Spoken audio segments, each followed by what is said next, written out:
Kuşburnu çayının bağışıklık sistemini güçlendirerek öksürüğe iyi geldiğini biliyor muydunuz? Aynı zamanda kan şekerini düzenlemeye yardımcı olur. Kalp ve damar hastalıklarına iyi gelir, cildi güzelleştirir. Ağrı ve iltihap gibi durumların tedavisine yardımcı olur. Kurutulmuş 1 su bardağı kuşburnunu yıkayarak 6 su bardağı su ile 10 dakika kaynatalım. Soğumasını bekleyelim, tekrar kaynatalım.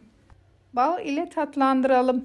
Akşamları 1 bardak içelim, şifa olsun inşallah. Bu videoyu kaydetmeyi ve sevdiklerinize paylaşmayı unutmayalım.